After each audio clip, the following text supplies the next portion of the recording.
ডালিম খাওয়ার কি কি উপকারিতা রয়েছে? বেদানার রস শরীরের পক্ষে খুব উপকারী। আগেই বলে নিচ্ছি, ডালিম আর বেদানা একটা জিনিসই।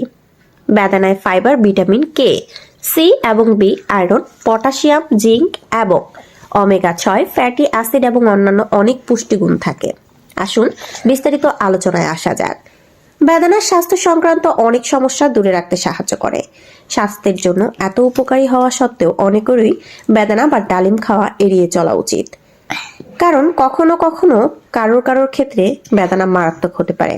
যেমন ত্বকের অ্যালার্জি, আপনার যদি অ্যালার্জির সমস্যা থাকে তবে আপনার ডালিম খাওয়া উচিত নয়। এমনটা করলে আপনার সমস্যা আরো বাড়তে পারে। আসলে ডালিম খেলে শরীরে রক্ত বাড়ে, এমন পরিস্থিতিতে আপনার ত্বকে অ্যালার্জি থাকলে আপনি যদি ডালিম খান তাহলে আপনার শরীরে লাল গোটা বেরোতে পারে, তাই আপনি খাবেন না। নিম্ন রক্তচাপে ভুগলে, যাদের রক্তচাপ কম তাদের ডালিম খাওয়া উচিত নয়, কারণ বেদানায় একটি শীতল ভাব রয়েছে যা আমাদের শরীরে রক্ত চলাচলের গতি কমিয়ে দেয়। বিশেষজ্ঞদের মতে নিম্ন রক্তচাপের জন্য ওষুধ গ্রহণকারীরা ডালিম খেলে ক্ষতি হতে পারে, কারণ এতে উপস্থিত উপাদানগুলি ঔষধের সঙ্গে প্রতিক্রিয়া করতে পারে যা শরীরের ক্ষতি করতে পারে। অ্যাসিডিটির সমস্যা থাকলে, যারা অ্যাসিডিটিতে ভোগেন তাদের ডালিম খাওয়া উচিত নয়। ডালিমের ঠান্ডা প্রভাবে খাবার ঠিকমতো হজম হয় না, যার কারণে পেটে খাবার নষ্ট হতে শুরু করে।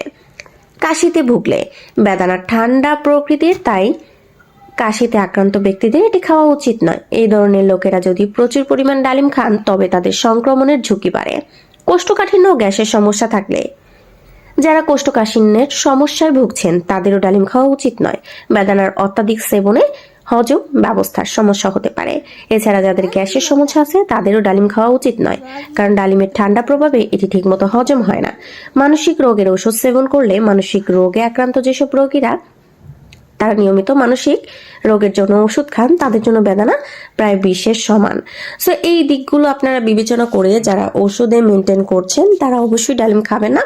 এবং এছাড়া ডালিমে অনেক বেশি উপকারিতা রয়েছে, এটা আমরা সবাই জানি।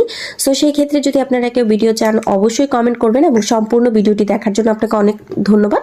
এবং যাদের এই সমস্যাগুলি আছে তাদেরকে শেয়ার করে জানিয়ে দেবেন।